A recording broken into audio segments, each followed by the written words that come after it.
Donc, bienvenue au Connect FF Podcast, le podcast chrétien qui répond à toutes vos questions sur la foi. Moi, j'appelle Clara. Et moi, c'est Anna. Et moi, c'est Emma. Et ensemble, nous allons éclaircir la foi chrétienne et emmener nos regards tout focalisant sur la parole de Dieu. 1, 2, 3, 4.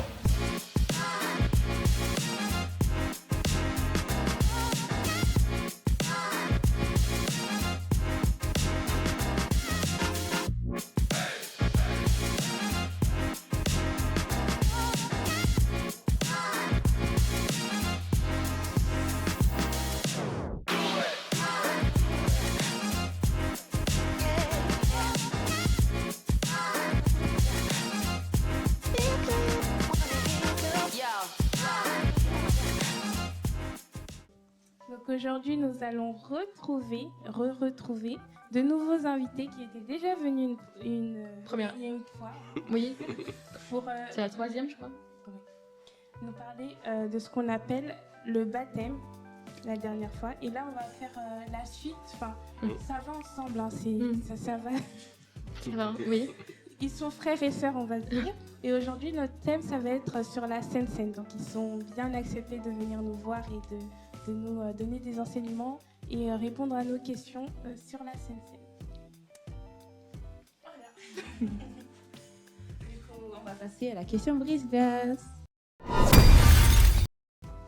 Et la question brise-glace du jour, c'est: si tu pouvais décrire Dieu avec un seul mot, lequel choisirais-tu?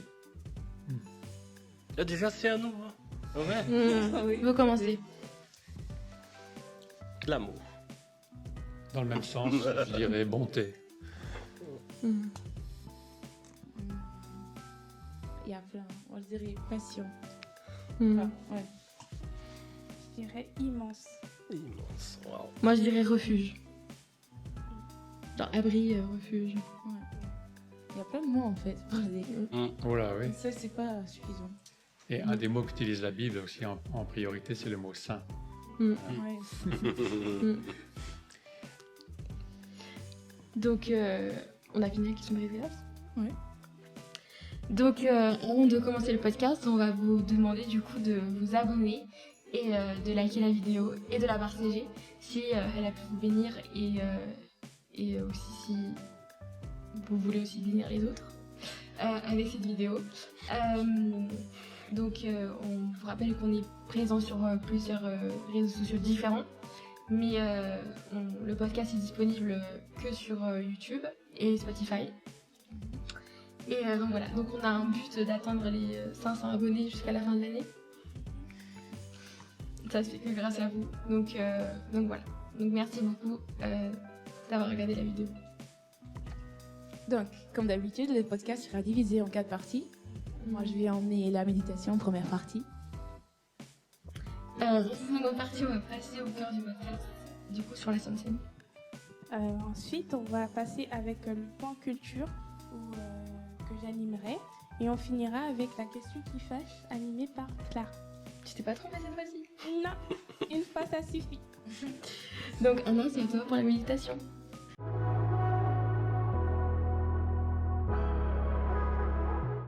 Donc, la méditation du jour, aujourd'hui, c'est le livre de Romains 12, 10.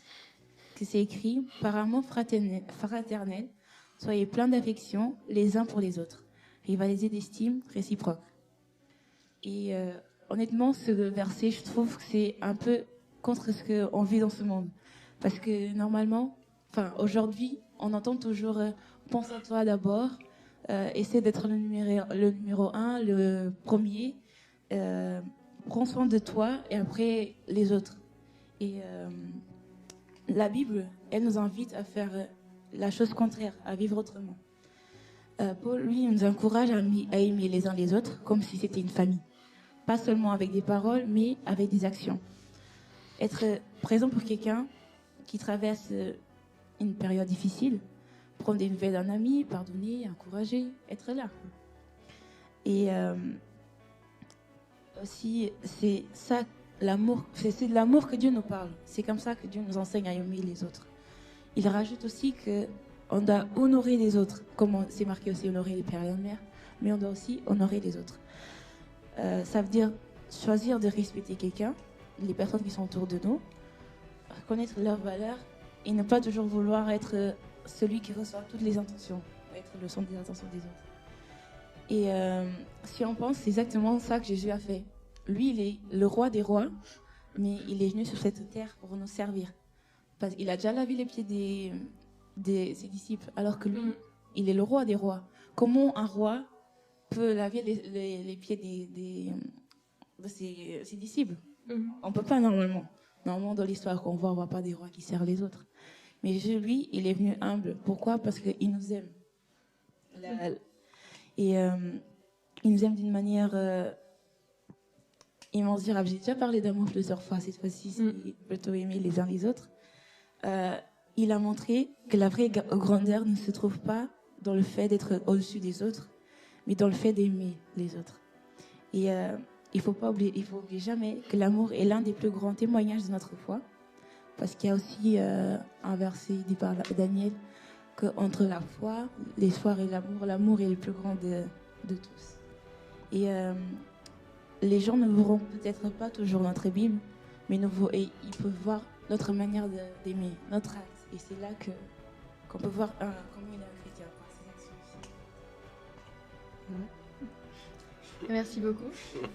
On voit que l'amour remplit ton esprit. Et rayonne.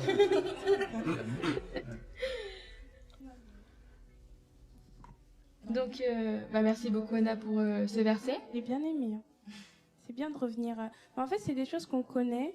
On les entend et on les a déjà entendues plusieurs fois, mais on aura toujours 10 millions de manières de les expliquer. Et franchement, c'était super beau. Donc, merci pour cette méditation. Et donc là, maintenant, on va passer au cœur du podcast, c'est-à-dire la Sainte Seine. La Sainte Seine. La Sainte Seine.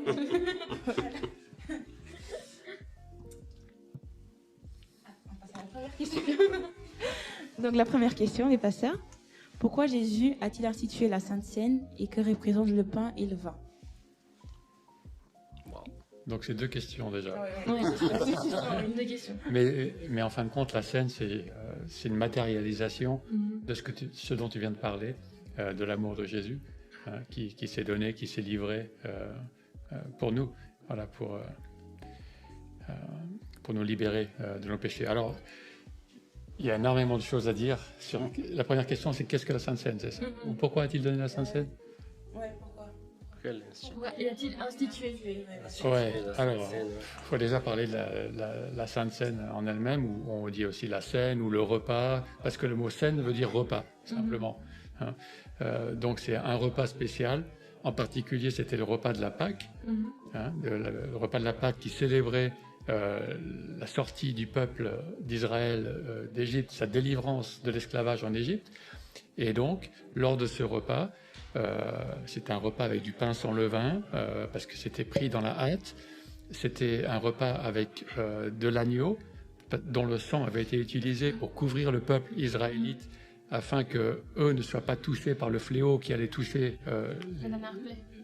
La dernière plaie. La dernière plaie, ouais, qui allait toucher le peuple égyptien, qui voulait les récupérer comme esclaves. Donc on a déjà, au départ, ces éléments-là de la Pâque, et c'est lors de ce repas de la Pâque juive à Jérusalem que Jésus a instauré la Sainte Seine. Donc sainte parce qu'elle est à part, c'est un repas mis à part. Et donc il va reprendre ces éléments-là, Jésus, du sang, qui va permettre de libérer, sous lequel les Israélites sont protégés et ne seront pas détruits. Et en disant « ceci est mon corps », à propos du pain, il reprend le sacrifice de l'agneau, l'agneau qui a été donné, qui a versé son sang aussi dans ce sens-là. Donc on retrouve ces éléments basiques autour de la Sainte Seine. Est-ce que j'ai manqué des choses encore par rapport à la Sainte Seine? Qu'est-ce que c'est? Non, mais il n'y a pas déjà des vestiges de ce qu'on fait le dimanche, bien avant que Jésus soit venu? C'est au niveau de la Pâque, ouais, la célébration du repas de la Pâque. Ouais. la Sainte Seine trouve ses racines dans le repas de la Pâque. Ouais. Ok. Et les éléments, du coup, tu as répondu pour les éléments que représentent le pain et le vin. Tu veux enchaîner ou Non, oui, Hésite pas à me couper. Non, ça fait tu sais autant que moi si Non. ce n'est plus ces choses-là. pas. Tu Euh, peux continuer. Donc, Jésus, en commentant ce repas, va prendre du pain et dire, il va rompre le pain, un pain, et va dire, ceci est mon corps qui est donné pour vous. Alors, tous les repas juifs, on apprend ça, que tous les repas juifs commencent par le chef de famille qui rompt le pain et qui le distribue. Voilà. Donc Jésus, il part de ce geste-là qui se faisait en particulier lors de la Pâque, avec le pain sans levain, et donc il donne ce pain. Alors c'est vraiment important le fait que pourquoi il instaure ça. C'est vraiment pour matérialiser le don de lui-même, et le fait qu'il se donne. Donc il donne le pain, il dit prenez-en tous, pour matérialiser qu'il se donne et que chacun doit le prendre. Et, voilà. Et donc aujourd'hui, quand on commence par prendre le pain, on le reçoit, on le prend, ça veut dire qu'on reçoit Jésus, on reçoit sa vie, son amour, on reçoit tout ce qu'il a fait et qui est symbolisé par le pain et le vin. Alors pareil pour le vin, il va dire ceci est la coupe. Alors il prend la coupe, il dit c'est la coupe de la nouvelle alliance en mon sang. C'est-à-dire qu'auparavant il y avait une alliance qui a été faite encore aussi à la suite du peuple qui est sorti d'Égypte. C'était l'alliance du Sinaï avec la loi. Et cette alliance a été conclue avec du sang aussi, qui a été aspergé sur le peuple. Donc c'est basé sur une alliance. L'alliance avec le sang, ça veut dire que si je ne respecte pas cette alliance, il me sera fait la même chose qui est arrivé à cet animal dont le sang a été versé. Alors c'est des choses qu'on a un peu comme ça en arrière-plan.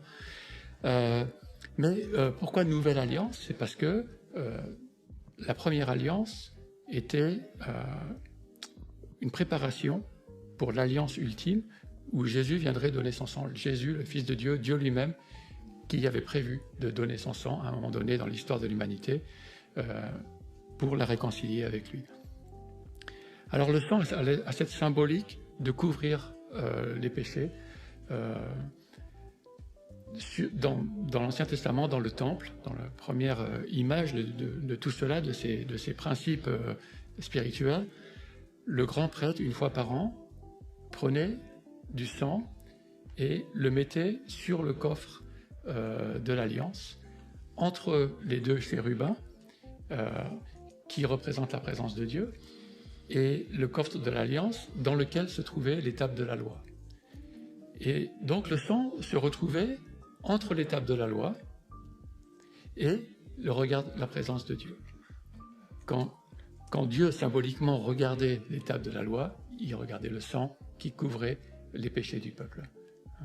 Donc le sang de Jésus nous couvre nos péchés. Il a été la victime sacrifiée, alors que nous devions quelque part recevoir cette punition. C'est la victime qui la reçoit à notre place. Et c'est pour ça qu'on peut être pardonné sans devoir mourir nous-mêmes. Voilà. Donc voilà les symboliques du sang, symbolique du jus de raisin ou du fruit de la vigne où Jésus a dit ceci est mon sang. Pour moi, c'est parfait. Ah bon. Pour moi, c'est parfait. C'est bon. Je ne sais pas s'il y a certaines églises qui prennent vraiment du vrai vin. Après, Oui, bien sûr. Il y en a. Alors pourquoi on est passé au jus de raisin? C'est parce que à cause des problèmes d'alcoolisme que plusieurs peuvent avoir. Là, c'est vrai. Et donc le jus de raisin reste le fruit de la vigne, garde cette symbolique. Bon. Voilà. Moi, j'ai eu un...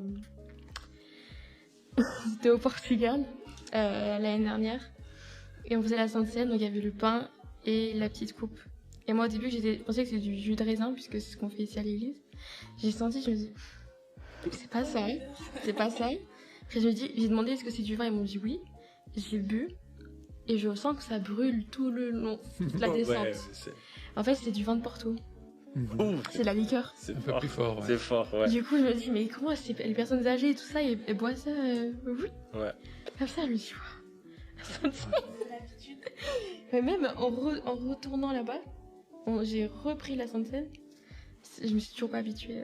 Ouais, peut-être il n'y a pas de règles, c'est juste l'éthique, c'est juste une éthique, le bon sens peut-être de savoir. Il y a des gens qui peut-être ont des problèmes avec. C'est pas l'alcoolisme, c'est pas l'addiction, mais des gens âgés comme tu disais ou d'autres qui ont des problèmes avec ça. Il faut être attentif à cela, mais c'est juste un bon sens ou une éthique chrétienne par rapport à ça.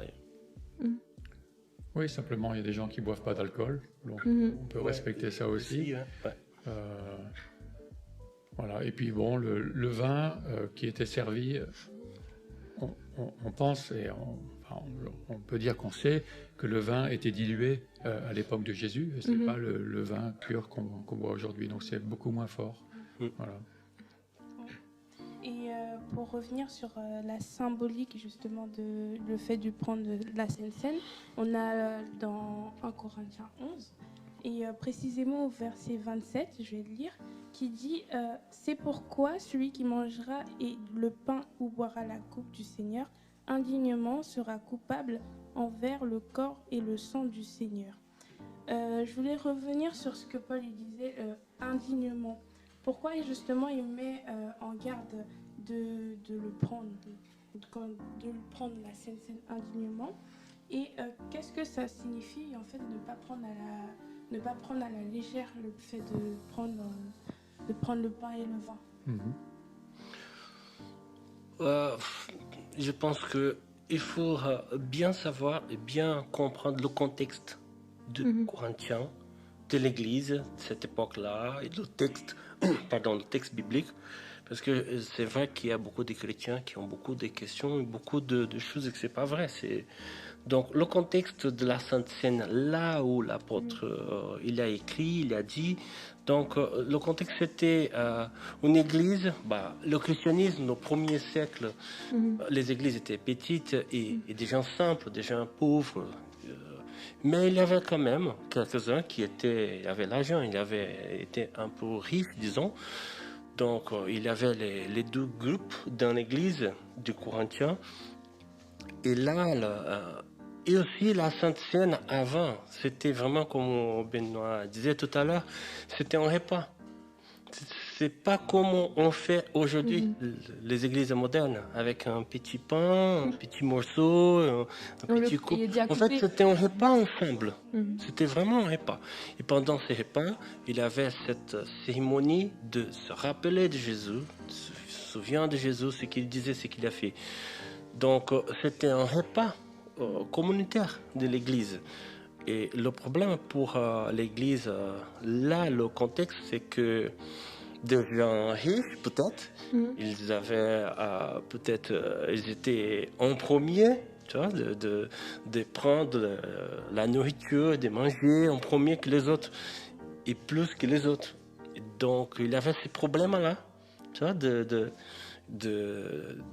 c'est pas unitaire, c'est pas une église qui était le bon sens de laisser la place aux autres qui n'ont pas de quoi manger chez eux. Donc, c'était des gens qui avaient de quoi manger ce jour, qui commençaient à manger. Donc, il avait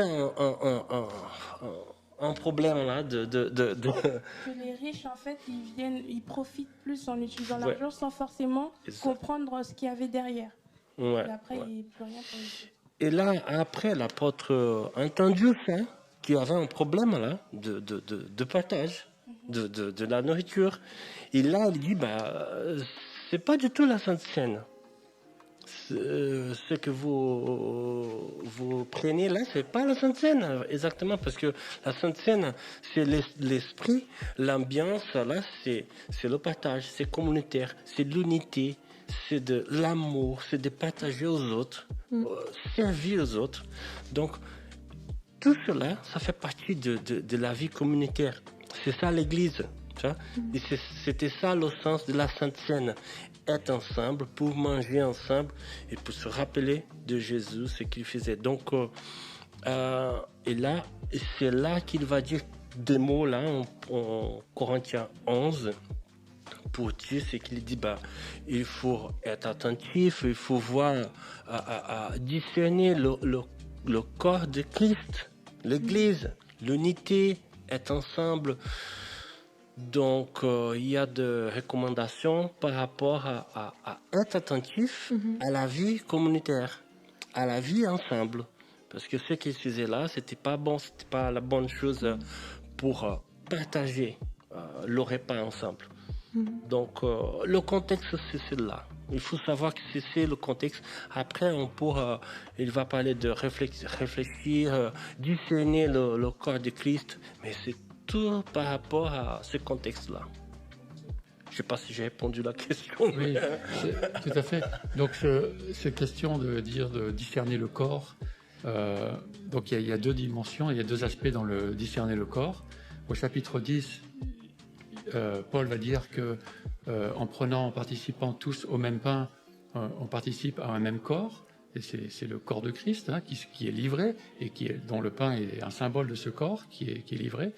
Et ensuite, au chapitre 12, il va dire vous êtes le corps de Christ, avec tout ce qui est vous êtes un seul corps et il y a une unité et donc il y a tous les dons dont ce corps manifeste. Donc on a cette double dimension. Jésus-Christ, en donnant son corps, en se livrant, il va se constituer un peuple. C'est son peuple. Et donc les Corinthiens, par leur attitude, ne manifestaient pas du tout cette notion qu'ils sont un peuple, qu'ils sont un seul corps. Chacun s'était divisé et chacun, ils ne s'attendaient pas les uns les autres, c'était chacun pour soi. Et donc, c'était un contre-témoignage par rapport à la réalité spirituelle que représente la Sainte Seine, comment ça aurait dû être vécu dans l'unité, etc. Et donc, pourquoi il dit, tu as posé la question par rapport à être indigne. Le prendre indignement. Voilà. Et donc, c'est cela, le prendre indignement, c'est de ne pas le prendre dans les bonnes dispositions, en considérant les autres comme étant au même niveau que moi, comme ça a été dit ce matin dans le message, on a tous la même valeur devant Dieu. Mais eux ne manifestaient pas ça. Ils manifestaient plutôt les différences du monde. Moi, j'ai plus que toi, j'ai plus d'argent, et donc toi, tu es un esclave, tu restes là-bas. S'il y a des choses qui restent à manger, tu pourras en avoir. Voilà. Bon. C'est pas du tout le message que Christ a donné de l'humilité. C'est ça. Ouais. Et le partage aussi. Oui. Voilà. L'amour, le considérer l'autre, pas du tout. Et du coup, en prenant ça, de se dire, peut-être que les chrétiens aussi, ils ont peur de se dire, est-ce que je le prends indignement ou pas? Qui peut prendre la Sainte Seine? Est-ce qu'il faut être baptisé? Et si, par exemple, j'ai péché dans la semaine ou dans la journée, est-ce que moi, je peux prendre? Oui, ce sont des questions pour beaucoup des églises. Ouais, je sais pas. Alors, qui peut prendre la scène? Vas-y. Est-ce que la Bible, elle donne des directions par rapport à ça? D'abord les chrétiens, d'abord les disciples. Ils pointent. Tu vois, Il faut pas être pour les autres. C'est pas pour les autres, c'est pour les disciples, c'est pour les chrétiens d'abord. Voilà. La Sainte Seine, c'est ça. Je sais pas s'il y a d'autres. Il y a toujours des questions, mais. Oui, alors la question subsidiaire, est-ce qu'il faut être baptisé pour prendre la scène? Ça va dans ce sens-là. si on n'est pas... le baptême, ça symbolise, on en a parlé la dernière fois, alors ceux que ça intéresse, il faut écouter le dernier podcast sur le baptême. Merci Benoît Pour bien comprendre que le baptême précède normalement la scène, mais je dis normalement, mais là encore, il n'y a pas de règle absolue et la foudre ne va pas tomber sur nous si on prend la scène alors qu'on n'est pas baptisé. Voilà. Mais autant le baptême que la scène représentent des réalités spirituelles. Et si ces réalités spirituelles, on ne les vit pas, on n'est pas passé à travers, ça n'a pas de sens de prendre la scène. Et de prendre la scène avant le baptême, c'est mettre peut-être la charrue avant les bœufs. C'est-à-dire que le baptême symbolise l'entrée dans la famille de Dieu et la Sainte Seine est un partage dans la famille de Dieu. Donc, presque on pourrait dire que le baptême est d'abord personnel et ensuite une intégration dans la communauté. Et puis, la Sainte Seine est un vécu dans la communauté et ensuite peut-être quelque chose de personnel. Mais le sens de la communauté, de l'unité est très important au sein de la Sainte Seine. Jésus va dire prenez-en tous. Donc c'est vraiment... alors, quand on dit prenez-en tous, ça va aussi dans le sens de la dernière question. Est-ce que si j'ai péché dans la semaine, je suis digne de prendre la scène? Déjà, je pense que tout le monde pêche pendant la semaine. Et pas qu'une fois. parce qu'on est pécheurs. Mais aussi Jésus dit prenez-en tous. Et les disciples, c'est pareil. Ils étaient aussi cette nature pécheresse qui continue jusqu'à la fin tant qu'on n'est pas rendu semblable complètement à Christ.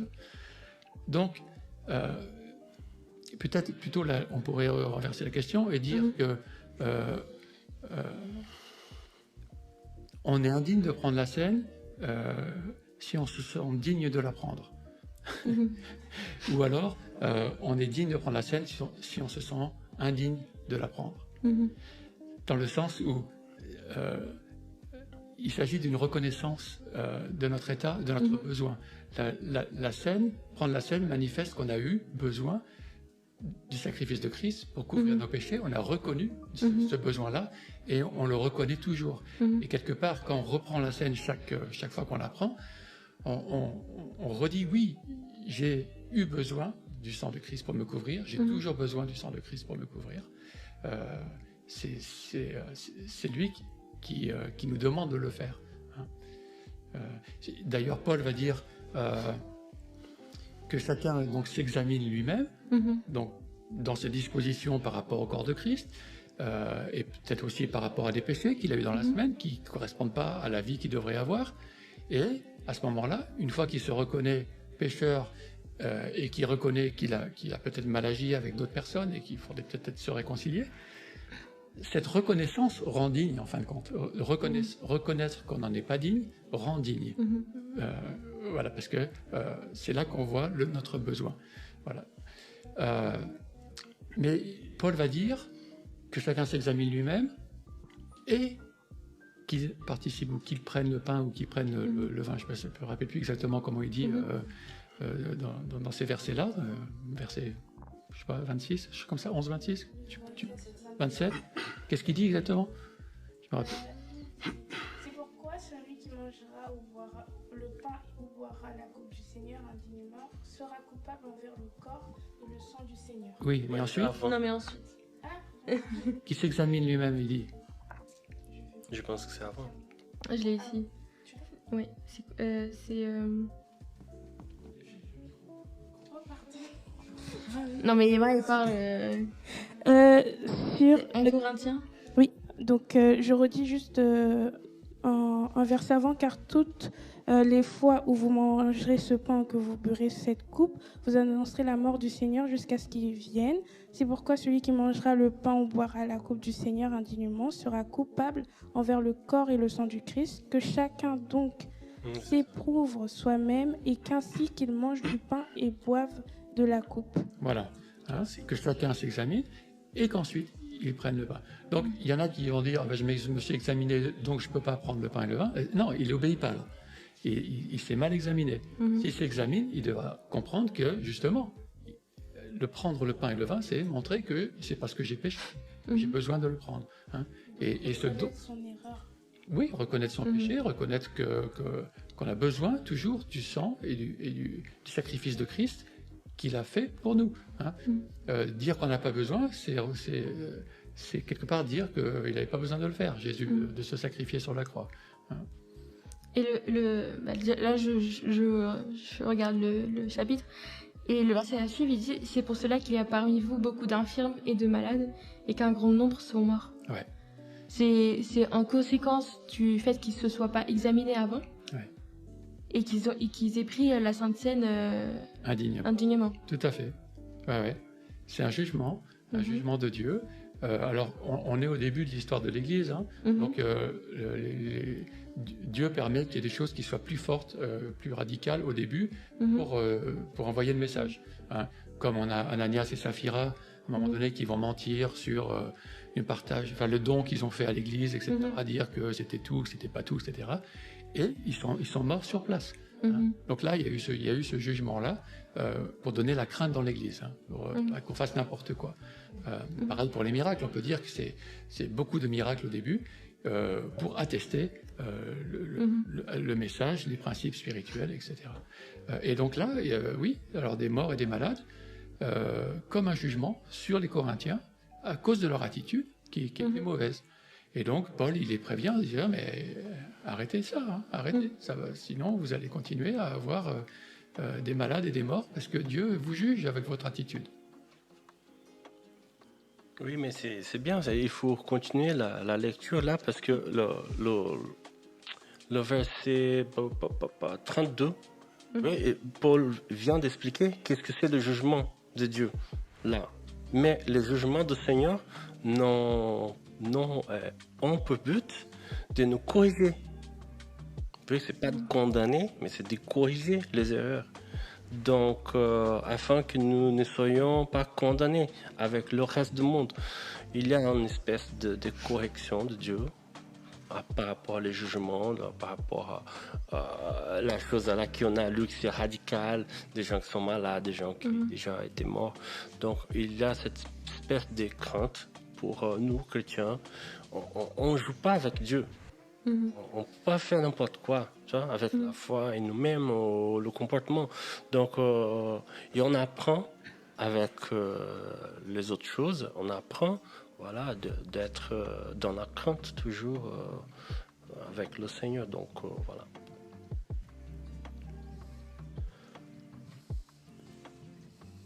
Prochaine question. Donc on va à la prochaine question. À quelle fréquence doit-on prendre la Sainte Seine et en quoi elle fortifie l'unité de l'Église? C'est pas la question. Ah, ok. Ça va. La première partie de la question, c'est que je n'ai pas bien compris là. À quelle fréquence on doit prendre la Sainte Seine? Fréquence. Ouais. La Bible ne dit pas. Donc, chaque église, chaque communauté va décider comment ils vont faire, disons, de manière simple, faire la Sainte Seine et partager la Sainte Seine. Il y a des églises qui font une fois par mois ou tous les dimanches. Nous, on a décidé de faire tous les 15 jours, mais avant, c'était tous les dimanches. Donc, on a qui font une fois par an. Aussi, oui. Ouais. Lors de la Pâque, d'ailleurs. Hein, c'est pour garder la symbolique. Mais c'est juste le détail il faut bien comprendre. Qu'est-ce que c'était la Sainte Seine pour l'Église primitive? Parce que la façon qui était avant, c'est pas la même d'aujourd'hui. Disons, d'habitude pour les églises, comme je disais là, on fait le culte, et pendant le culte, 15 minutes, 20 minutes, on va prendre la scène avec un petit morceau de pain et un peu de vin au jus de raisin. Donc, mais pour l'église primitive, le sens de la scène, c'était vraiment un repas ensemble, la vie communautaire. Donc, voilà pourquoi être ensemble et manger ensemble et se rappeler de Jésus ensemble, ce qu'il a fait. Il y avait un sens pour eux. Jésus n'était plus là. Imaginons l'église primitive Puis Jésus était là avec eux, les disciples, les apôtres. Après, Jésus est parti, et ils restent là avec le Saint-Esprit de Dieu, bien sûr, mais Jésus n'était plus là. Donc, chaque mois, chaque année, le temps qui passe, l'Église était là, on est... le lien que nous avons entre nous, c'est Jésus. Et le lien que nous avons, c'est comme Jésus a fait le dernier repas avec les apôtres, on va se rappeler de ce repas-là, on va faire le repas ensemble, on est ensemble, ce que Jésus fait pour nous sur la croix. Il y avait vraiment un sens de manger ensemble, de se rappeler de Jésus pour l'Église primitive. C'est pas tout à fait la chose qu'on fait aujourd'hui, et c'est pas grave qu'on fait différemment. C'est pas ça que je dis. Je suis en train de dire juste que il y avait un sens vraiment pour toutes les réunions, ou peut-être les réunions plus importantes pour les chrétiens là où ils étaient, de faire un repas ensemble. Ça faisait le sens. Et pour nous, aujourd'hui, il faut peut-être restaurer, ou peut-être, je sais pas comment on dit un mot là, mais de revenir dans ce sens-là, de la vie communautaire, d'une église, d'unité, d'être ensemble. Parce que aujourd'hui, peut-être la scène, elle est plus individuelle que collective. Chaque Et personne... plus expéditive aussi, plus rapide. Oui, tu vois, tu prends, je connais des chrétiens, des gens qui vont venir à l'église parce que c'est le jour de la scène. Il faut prendre la Sainte Seine. Il va venir à l'église pour lui, c'est un truc individuel, disons.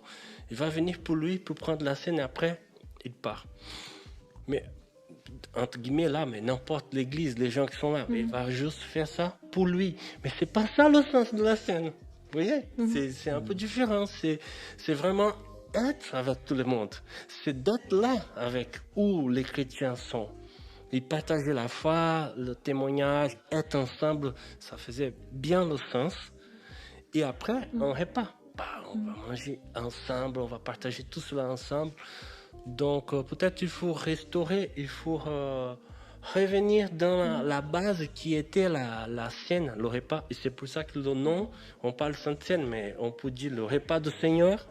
On peut appeler ça la Sainte Communion. Vous voyez, c'était un repas ou la communion.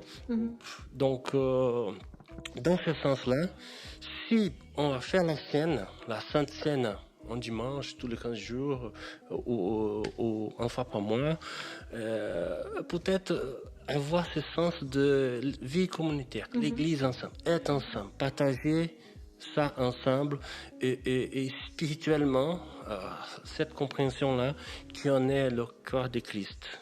C'est pas individuellement, mais tous ensemble.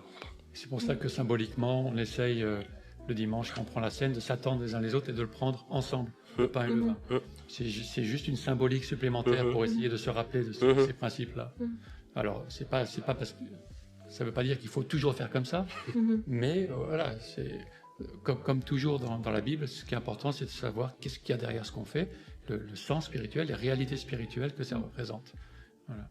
Et après, on essaye de les faire ressortir dans notre vécu. Alors, c'est vrai. Il semblerait que, même qu'il y ait parfois une célébration de la scène qui peut se faire même presque tous les jours, on semblerait parfois de comprendre ça dans chaque fois qu'il mangeait, dans l'église primitive, ou toutes les semaines, etc. Mais voilà, moi je trouve, là encore, il faut essayer de réfléchir. Qu'est-ce qui a le plus de sens? Qu'est-ce qui est important? Et peut-être on fait comme ça aujourd'hui, mais on pourra faire différemment demain. Peut-être repasser à une fois toutes les semaines, ou peut-être une fois tous les mois. Je me rappelle au début pourquoi on est passé à une fois tous les 15 jours. C'est parce que il y a le risque toujours, tellement on est humain, de la monotonie. On s'habitue à quelque chose et on réfléchit même plus au sens. On va manger la scène, prendre la scène machinalement, sans réfléchir, sans se poser vraiment, et à faire ceci en mémoire de moi, comme dit Jésus. Voilà. Donc, quelque part, de le faire moins souvent, ça peut donner plus d'importance, malgré. Et inversement aussi, ça dépend en fait dans quelle dynamique l'Église elle est. Donc effectivement, il n'y a pas vraiment de règles définies absolues dans la Bible, dire faut faire comme ça. Il y a des déductions qu'on peut faire, à partir des textes, du vécu de l'Église primitive, mais il n'y a pas de règle absolue. Voilà. Ce qui est important toujours, c'est le sens, pourquoi on le fait. Et pourquoi on a perdu ce repas? Parce que si c'était si important dans l'Église primitive, pourquoi est-ce qu'aujourd'hui c'est plus rapide, enfin c'est plus on a un petit bout de pain, un petit bout de jus de raisin. Ouais. Avant de répondre à la question, en fait, c'est pas de reproduire la même chose qu'ils ont vécu. Oui. Et nous, les églises d'aujourd'hui, modernes, 2000 ans après, de faire la même chose. C'est pas ça. Déjà, tu disais là tout à l'heure, c'est de voir qu'est-ce qu'il y a là à côté, quelle est la base. Et là, on va réfléchir, on va pratiquer quelque chose avec ces idées, ces concepts. Donc, mais il faut savoir que le contexte primitif des églises, c'était des églises qui étaient dans la pauvreté. Des gens qui n'avaient quoi de manger. Pendant la semaine, il n'y avait pas de supermarché pour aller avec un euro, c'était quelque chose. Donc, vous voyez que le contexte, s'ils vont se réunir, déjà ils vont profiter de donner de quoi de manger à les gens qui n'ont pas de quoi manger. Cet esprit de l'église primitive de partager tout ce qu'ils avaient. Tu vois, c'est vraiment de partager la vie, partager les biens, partager et aussi la nourriture. Ça faisait partie d'une espèce de partage. C'est pour ça peut-être que l'apôtre Paul était énervé avec ceux qui avaient l'argent, qui a pris en premier la scène en disant mais vous avez quoi de manger chez vous, mais donne la place aux autres qui n'ont pas de quoi de manger chez eux. Donc c'est nos frères et sœurs. Et pourquoi vous faites ça? Donc cet esprit de partage de la vie communautaire, elle était présente là. On va pas reproduire ça parce que peut-être aujourd'hui, si on voit aujourd'hui, on est en France, on est bien. La plupart qui sont dans l'église, ils ont de quoi de manger chez eux. Merci Jésus pour tout cela. C'est pas exactement de reproduire ça, mais de temps en temps, on peut se rappeler, on peut faire un repas ensemble. Et ça sera bien d'être ensemble, de manger ensemble. Et là, pendant le repas, on peut faire la Sainte Seine aussi. Dans ce sens il avait ce sens avant, avec un repas. Mais pas exactement, pour moi, c'est pas exactement de reproduire la même chose, c'est pas ça. Mais l'essentiel qui est là, à côté, qu'il faut apprendre, il faut pratiquer. Là, oui, tout à fait. Ces idées-là. Les idées, les églises au départ se vivaient dans les familles, et donc c'était cet esprit de famille, et donc prendre la scène, comme Jésus l'avait fait au cours d'un repas, ça se fait au cours d'un repas dans le cadre de la famille. À Corinthe, c'était des riches qui avaient des grandes villas et qui pouvaient accueillir et réunir l'église chez eux. Voilà. Et puis les riches se réunissaient là au centre, et puis les pauvres, ils étaient autour. Voilà. Même pas forcément dans la même pièce, a priori. Donc, c'est cette notion de repas. Et aujourd'hui, l'église, on la vit différemment, dans le sens où c'est plus compliqué de faire un repas à 100 personnes, c'est un événement, quoi. Alors il y a des plus petites églises qui pourraient le faire peut-être plus facilement, ou des églises qui ont une cuisine, enfin, je veux dire, ou une salle de restaurant. C'est peut-être plus facile de faire ça dans ce cadre-là. Mais bon, je pense que c'est plutôt des questions pratiques que spirituelles derrière ça, bien que, effectivement, le côté, comme on l'a dit, individualiste aujourd'hui est moins communautaire. Ça peut jouer aussi. Ouais.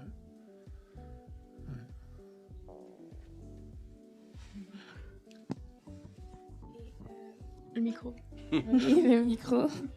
En quoi, ça va un peu rejoindre ça, comment la Sainte Seine elle peut renforcer justement cette unité qu'il y a dans l'Église?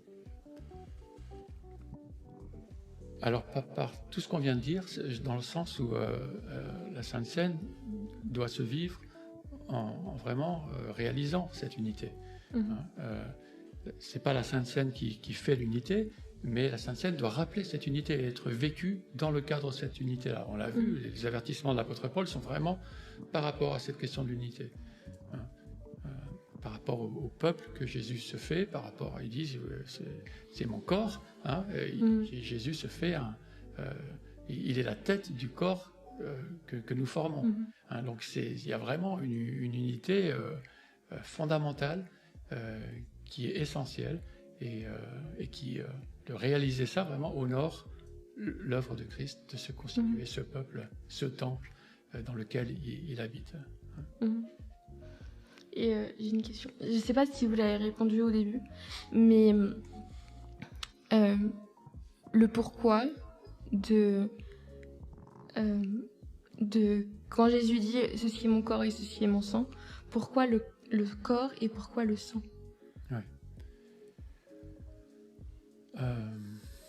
Oui, mais tu as déjà dit. C'est l'agneau. Hein? Il y avait la représentation de... Oui, mais je veux dire, qu'est-ce qu'il y a dans le corps ou dans le sang qui fait qu'il a appuyé là-dessus?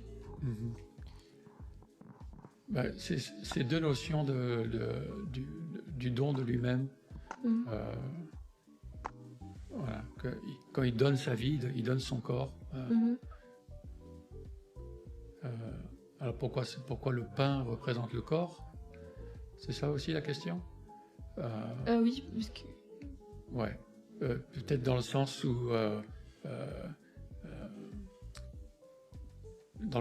où il y a un seul pain et qui est lui-même au départ et il le rompt pour le distribuer et qui forme à nouveau un seul corps. C'est peut-être aussi pour symboliser cette unité. Et aussi, c'est peut-être à l'époque les aliments qui étaient les plus répandus et faciles à avoir, non? Oui, le pain, oui, effectivement. Ouais. Bien que celui-ci était un pain sans levain, donc qui était fait exprès. C'était pas le pain de tous les jours, c'était le pain de la Pâque, hein, donc qui était fait exprès pour cette occasion. Oui, du coup, le pain sans levain, il revient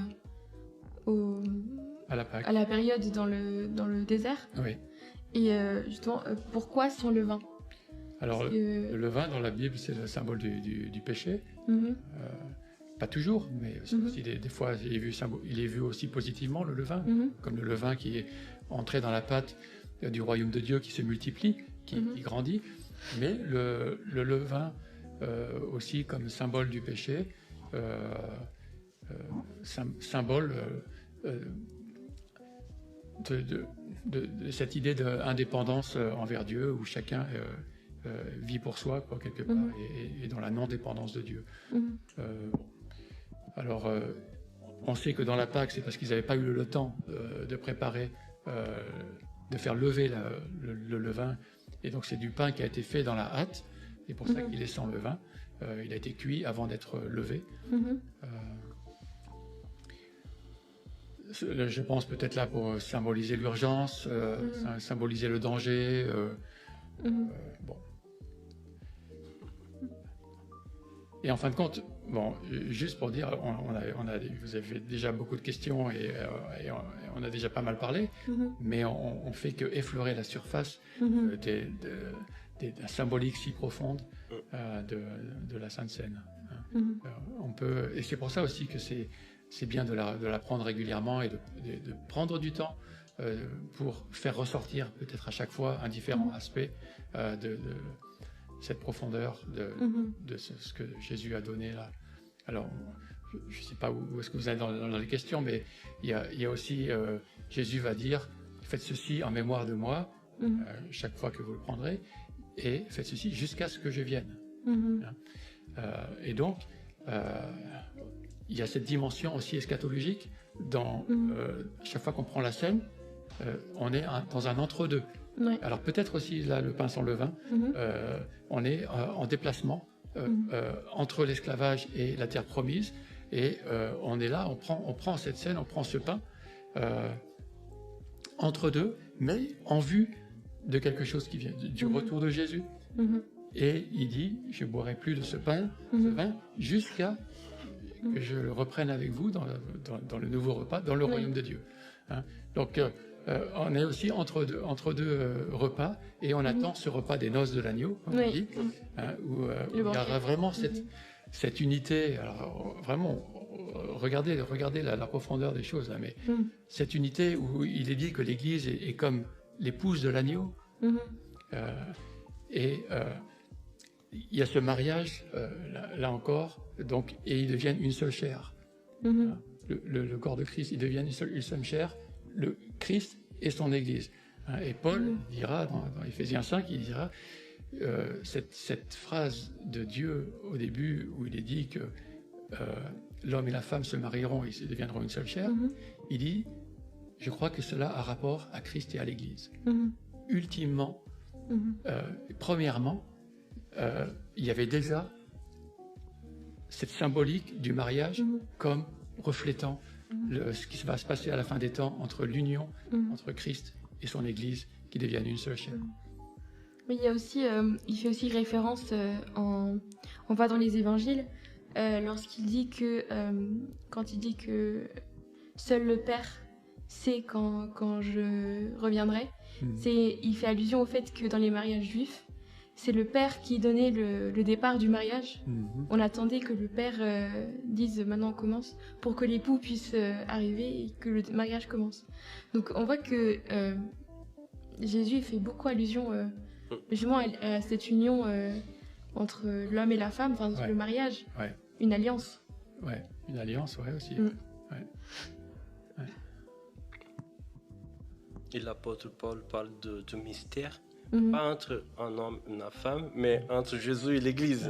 Quel mystère, cette union. C'est vraiment un mystère. Donc voilà, toujours il y a des choses à réfléchir. Et il dit aussi que le mari doit aimer sa femme comme Christ a aimé l'Église. Et s'est livré lui-même pour elle. Cette introduction que tu as fait tout à l'heure, il n'y a pas de plus grand amour que de donner sa vie pour les frères. C'est ce que Jésus a fait. Et qu'on est appelé à modeler. À apprendre de lui. Donc, merci beaucoup, du pasteur, d'avoir répondu à toutes mes questions. Mais restez avec nous encore. Il nous reste le troisième point de notre podcast, le point culture, avec Emma.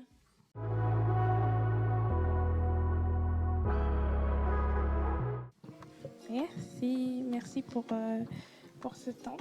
Et du coup, maintenant, on va passer au petit point culture. Trois annonces.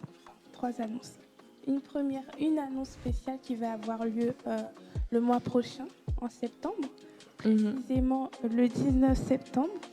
Ah ouais 19, Ouais, 19. Où la jeunesse chrétienne va se rassembler dans notre...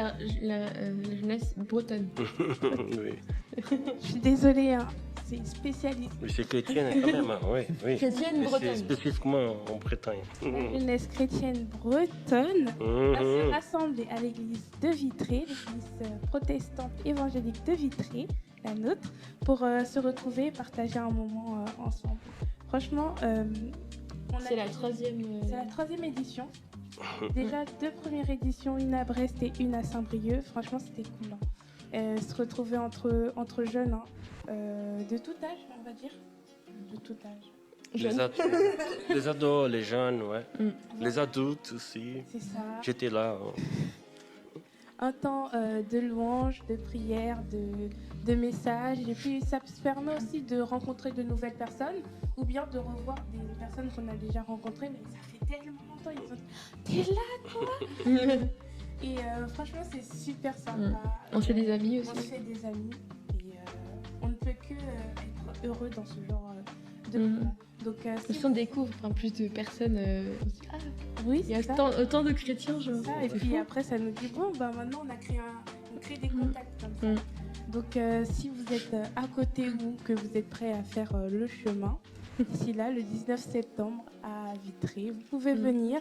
Pas besoin de s'inscrire. Pas d'inscription spéciale. Non. Du coup, franchement, pas trop d'excuses. Il y aura la nourriture, il y aura des activités, il y aura de la louange. Exactement, on va danser, on va crier, s'essouffler. Donc, vous êtes invités. Et pour plus de renseignements ou des renseignements spéciaux, vous pouvez venir nous poser des questions sur tous nos réseaux. Oui. Ça, c'était notre première annonce. Wow. Ensuite, annonce un petit peu plus spéciale et je profite de cette occasion pour en parler. Dernièrement, Pasteur Benoît a sorti un livre. Un livre qui, si je me trompe pas, S'intitule. qui s'intitule Le Secours de Dieu. Mhm. Donc je te laisse nous présenter en quelques mots. Vous verrez s'afficher à l'écran. Oui, alors c'est un petit livre sans prétention, dans lequel je commence par mon témoignage de vie. Voilà, ce que j'ai vécu et comment le Seigneur est venu à mon secours. Ensuite, il y a 3 grosses parties.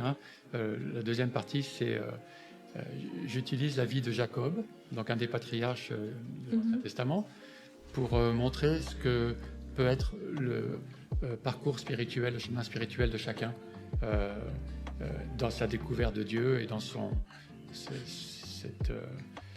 cette marche qu'il peut venir faire avec Dieu. Et puis en dernier, j'essaie de montrer comment Dieu utilise la souffrance pour nous rappeler, pour nous ramener à lui. J'utilise, il y a entre autres l'exemple dans ma vie, mais de Jacob aussi, mais aussi d'autres personnes que je cite, comment c'est le cas et comment Dieu a utilisé la souffrance pour les ramener à lui. Un peu comme on l'a dit tout à l'heure pour 1 Corinthiens, où Paul disait, si Dieu vous corrige, c'est pour la repentance et pour que vous reveniez à lui. Voilà. En gros, c'est ça. Voilà, c'est pas très long et il paraît que ça se lit assez bien. Oui. Et où est-ce qu'on peut le retrouver? On peut le trouver sur Amazon. Voilà. On mettra le lien Exactement. en barre d'infos. Vraiment quelques personnes qui l'ont lu. Quelques personnes, c'est un petit mot, qui l'ont lu. En tout cas, il y a de bons retours. Donc, je vous invite à le lire si vous aimez la lecture et que vous voulez aussi en savoir un petit peu plus ou vous fortifier encore un petit peu plus. C'est toujours bien d'avoir d'autres témoignages et à ce témoignage se rajoute le témoignage du pasteur Benoît. Donc je vous invite à lire ce livre-là qui s'intitule, je le répète, Le Secours de Dieu, disponible sur Amazon. Et j'ai juste essayé qu'il soit le moins cher possible. Sur Amazon, je ne peux pas mettre moins cher que comme il est. Donc, Là, on a fait le maximum. Et je termine mon point culture avec mon petit chant que je vous invite à écouter que j'aimerais qu'il vous accompagne durant tout ce mois d'août. Donc, qui s'appelle The Blessing ou encore La Bénédiction d'Elevation Worship et de Carrie Job. J'espère que je n'ai écorché aucun prénom. et à sa femme aussi. Alors ça, c'est sa femme, il y a son mari. Et elle est très belle. Franchement, que ce soit la version anglaise ou la version française, c'est vraiment un chant d'adoration qu'on appelle le Seigneur. Et franchement, j'aime beaucoup. Si vous êtes là dans un moment de prière, vous pensez à lui. J'ai pas les mots. Je me le suis enchaîné au moins 5 fois en 1 heure et franchement, il est puissant en fait. Quand tu l'écoutes, bon, je vais dire ça souvent pour les chants, mais il m'a énormément apporté ces Parce derniers que justement, on parlait d'unité, justement, c'est un chant qui c'est pour bénir l'autre. bénir l'autre, Qui est, bénir sa famille, c'est son entourage. Donc j'espère que vous allez l'apprécier et qu'il va bien vous accompagner ce mois-ci. Oh, il y a aussi un autre événement, Un autre événement. la sortie à la plage. La sortie à la plage, c'est vrai ça, la sortie à la plage. Et c'est même plus récent que l'événement de septembre qui a lieu le 22 août. Donc je ne sais pas si c'est la même plage que l'année dernière. On verra. On verra la plage. On verra à la Donc, plage. De toute façon, on va envoyer des informations au fur et à mesure. Mais en tout cas, on aura d'ici fin août une sortie à la plage. C'était bien l'année dernière. Hein. On a eu un moment de musique et puis on a joué entre nous. Oui. Là-bas, la marée, ouais. Elle ne voulait pas de nous. On a passé un très bon moment. Donc, si vous êtes encore en vacances ou bien vous voulez prendre une petite journée pour visiter en plage bretonne, n'hésitez pas.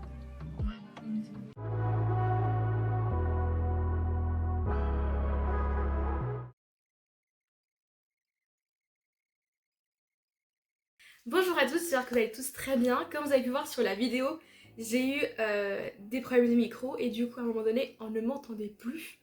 Donc je refais la question qui fâche. Donc la question qui fâche aujourd'hui est: sommes-nous les mêmes chrétiens à l'église que dans le monde? Le dimanche il est souvent facile d'être chrétien. On chante pendant la louange, on prie avec les autres, on écoute la prédication, on dit Amen, on parle de Dieu sans difficulté. Mais le lundi matin, tout change. On retourne au travail, on arrive à l'université, on retrouve nos collègues, nos camarades, nos amis. Et une question se pose. Est-ce que Jésus est toujours visible dans notre manière de vivre? À l'église, nous parlons facilement de notre foi.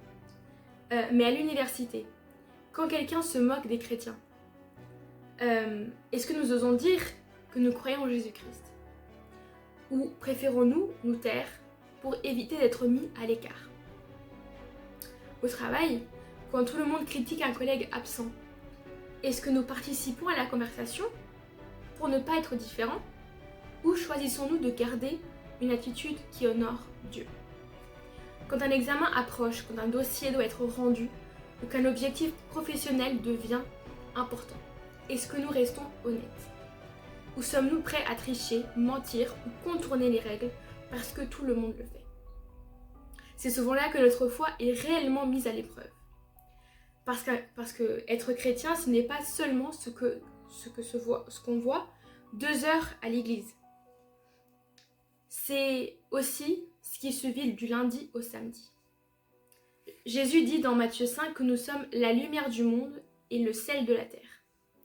Une lumière n'a pas besoin d'éclairer quand tout est déjà lumineux. Elle est utile dans l'obscurité. Autrement dit, notre témoignage est appelé à briller précisément dans les endroits où vivre sa foi est parfois difficile. Au travail, à l'université, dans nos familles ou avec nos amis. Le problème, c'est que nous pouvons facilement tomber dans une double vie. À l'église, nous levons les mains pour adorer Dieu, mais au travail, nous parlons comme tout le monde. À l'église, nous parlons d'amour, mais à l'université, nous alimentons les commérages pour être acceptés par le groupe. À l'église, nous disons que Jésus est le Seigneur de notre vie. Mais dans nos décisions quotidiennes, c'est souvent le regard des autres qui dirige nos choix. Petit à petit, nous adaptons notre comportement selon les personnes qui nous entourent. Avec les chrétiens, nous assumons notre foi. Avec les autres, nous préférons parfois qu'on ne sache pas que nous appartenons à Christ. Et pourtant, Jésus ne nous appelle pas à changer selon notre environnement. Il nous appelle à être fidèles partout. Cela ne veut pas dire être parfait. Nous faisons tous des erreurs et nous tombons tous. Mais il y a une différence entre tomber et mener volontairement une double vie. L'apôtre Paul écrit dans Romains 12 « Ne vous conformez pas au siècle présent, mais soyez transformés par le renouvellement de l'intelligence. » Le monde n'a pas besoin de chrétiens qui ressemblent à tout le monde. Il a besoin de chrétiens qui ressemblent à Jésus.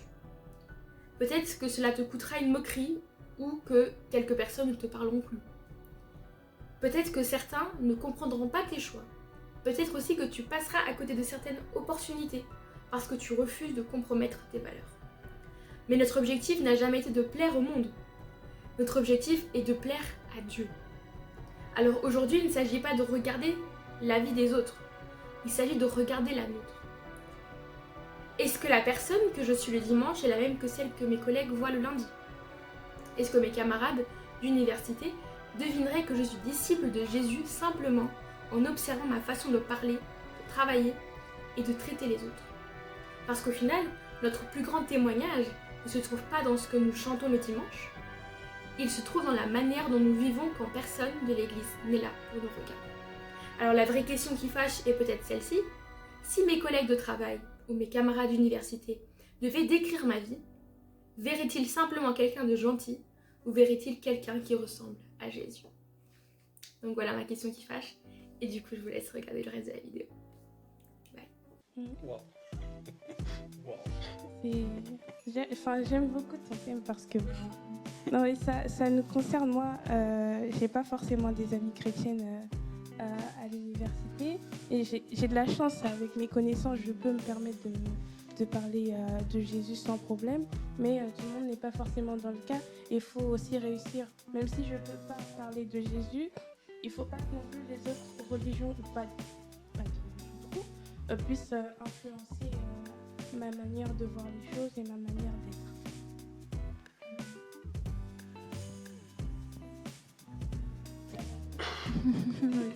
Moi, c'est un défi pour tout le monde, hein, et jusqu'à la fin. On voit que c'était même un défi pour l'apôtre Pierre, de vivre différemment en fonction du contexte. Donc, ouais, c'est sûr. C'est une question qui fâche, qui est un bon rappel, voilà, qu'il faut toujours se rappeler. Ouais. Bon, bah merci. Merci, Percio, merci Benoît. De rien. Avec plaisir. D'avoir pris le temps Avec de plaisir, venir ouais. et de répondre à nos questions. Et Merci à vous aussi, les filles. Ouais. À toi et à Anna pour l'initiation du jour. Et Emma pour YouTube. Merci à toi aussi pour l'exposé, qui d'ailleurs c'était très intéressant. Et je simplement je choisis très bien les questions. Je remercie. Et aussi merci à tous ceux qui nous ont écoutés jusqu'à maintenant et ceux qui nous écoutent. Merci aussi ceux qui sont derrière la caméra, ceux qui nous aident aussi. Et n'oubliez pas vos informations sur le podcast. Trouvez-nous sur Insta, TikTok, YouTube, Spotify. Et on espère que cet épisode vous aura plu. On espère aussi que vous irez jeter un petit coup d'œil au livre de Benoît, qui est sur Amazon, au prix le moins cher essayé. Et sur ce, n'oubliez pas de liker, s'il vous plaît, de vous abonner, ça nous aide toujours. Ou même un petit commentaire si vous avez des questions. Oui, voilà. Pour répondre à la question du flash aussi. Exactement, vous pouvez interagir et franchement, on réagit nous aussi et ça nous fait plaisir de voir aussi qu'il y a des personnes qui... de voir vos réactions, bonnes ou mauvaises, ça fait toujours plaisir et pour nous aussi d'avancer. Et même d'autres questions sur la Sainte Seine, d'ailleurs, le sujet du jour. Dans les commentaires sur YouTube, vous pouvez poser des questions et on cherchera à y répondre. Exactement. Et sur ce, on se retrouve ici, même heure, même jour, dans un mois précisément. Le mois prochain. Et on vous dit à bientôt. Sur ce, que Dieu vous bénisse. Que vous bénisse. Dieu vous bénisse. Ouais.